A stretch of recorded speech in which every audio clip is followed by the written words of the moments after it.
Chef మంత్ర project కే railway station ఉంటుంది train. ఈరోజు నా కంటెంట్ బ్రెయిన్. సో క్లాస్లో బ్రెయిన్ మనల్ని ఎట్లా డిస్టర్బ్ చేస్తూ ఉంటుంది అన్న. క్లాస్ జరుగుతుంది, సార్ లెసన్ చెప్తుండు, అశోక చక్రవర్తి అదే చెప్తుండు. సపోజ్ క్లాస్లో స్టూడెంట్ కూర్చున్నాడు, వింటున్నాడు. సడన్గా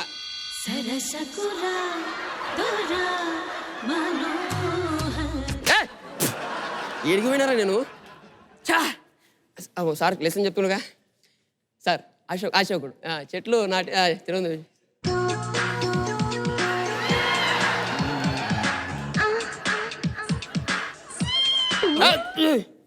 ఏమవుతుంది నాకు? చదువుకునే మూమెంట్లా బ్రెయిన్ మారుతుంది. ఏం చదువుతావు అది? ఎప్పుడు చదివేదే.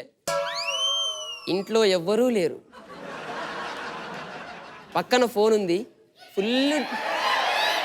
ఫుల్గా డాటా ఉంది. చూడు నేను చదువుకోవాలి.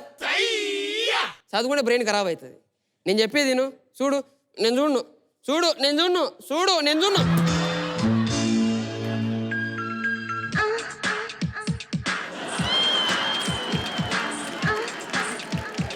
అరే ఎక్కడ దొరుకుతున్నారు ఆర్ఆర్లు మీకు? బా సుధీరన్ ఎప్పుడు చేసిండు ఇవన్నీ? కొంతమంది బ్రెయిన్లు ఎట్లుంటాయి ఇప్పుడు నేను చూపిస్తా. సపోజ్ అనిల్ రావిపూడి గారి బ్రెయిన్ ఏముందో ఓపెన్ చేసి చూద్దాం.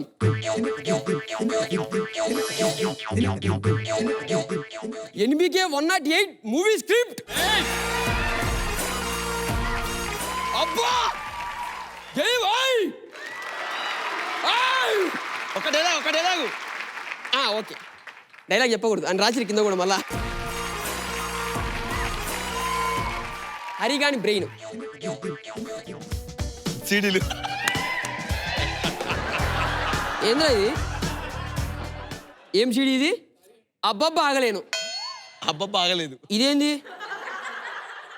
అడవిలో అందగత్తె, మంచానికి 3, మంచానికి 4, మంచానికి 10 మంది. భాస్కర్ అని బ్రెయిన్లో ఏముంటే చూద్దాం ఒకసారి. కూకట్పల్లి మల్లేసన్న యోయో రూమ్స్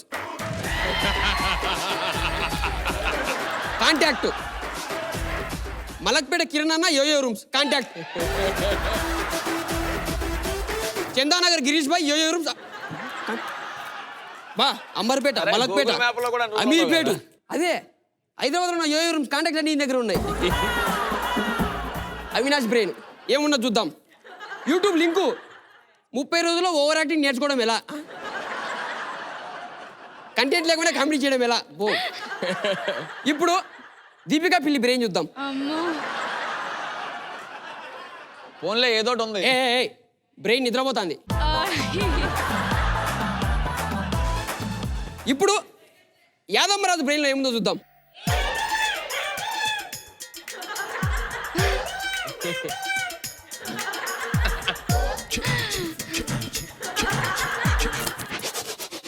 ఏం లేదే, కంటెంట్ కూడా లేదు. అరే ఎంత చింపినా ఏముండదు అక్కడ. అసలు నీకు బ్రెయిన్ లేదు.